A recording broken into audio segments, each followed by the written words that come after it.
En franc-maçonnerie, on entend souvent parler de rite. C'est quoi un rite? Vous pratiquez aussi, je crois, plusieurs rites. Est-ce Oui. que vous pouvez nous l'expliquer? Oui. Un rite, pour faire de manière vraiment très large, un rite, c'est une manière de travailler. Il y a des rites qui sont très encadrés, et il y a des rites dans lesquels on a une liberté beaucoup plus importante.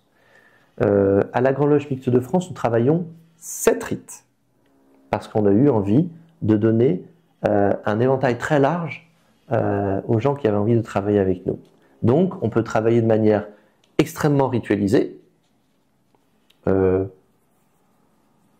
très spirituelle, parfois ésotérique, et puis on peut travailler seulement sociétal, et puis il y a des loges, telles que la mienne par exemple, qui travaillent à la fois spirituelle et sociétale. Alors, c'est intéressant, mais un profane qui rentre en maçonnerie, comment le guidez-vous pour aller vers un des 7 rites? Parce qu'on ne les connaît pas, les rites, finalement, avant de rentrer. Non. Qu'est-ce qui se passe? C'est pour ça qu'en réalité, chose qu'à mon sens on ne pratique pas assez, mais il est très important de demander aux profanes ses goûts, ses sensations, ce vers quoi il a envie d'aller.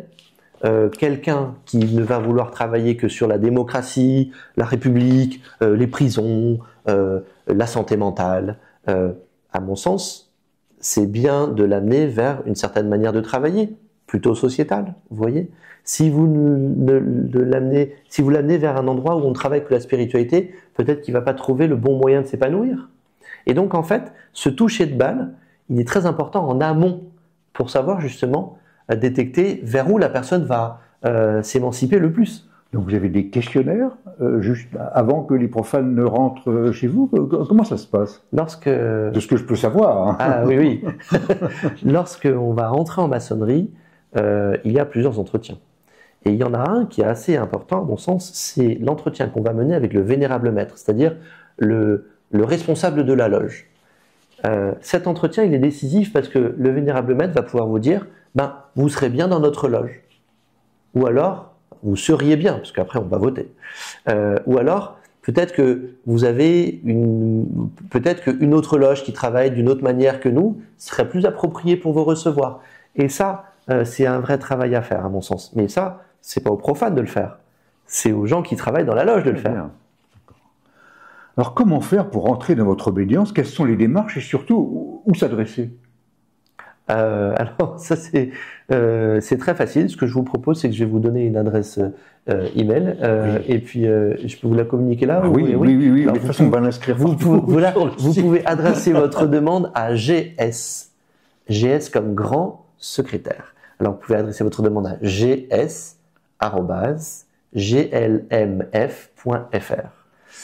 Là, on a un certain nombre de demandes qui sont spontanées. On peut aussi aller sur le site glmf.fr pour www.glmf.fr. Voilà, exactement. www.glmf.fr. Et donc on a un onglet contactez-nous. Et puis ensuite, en fait, c'est dans la vie de tous les jours. D'accord. Si j'ai envie de rentrer à la Grande Loge Mixte de France, donc j'écris moi à la Grande Loge Mixte de France sur votre site internet. Oui. Est-ce qu'on me répond? Ah, j'espère. Autrement, c'est quelque chose qui ne fonctionne pas. Oui, on va vous répondre. Et j'ai moi-même, comme grand maître, des retours assez réguliers de j'ai contacté telle personne qui nous avait contacté. Alors, je n'ai pas de retour de toutes les personnes qui nous écrivent, parce que ça ferait beaucoup. Mais effectivement, lorsqu'il y a une chose un petit peu exorbitante des choses communes, on m'alerte. Très bien.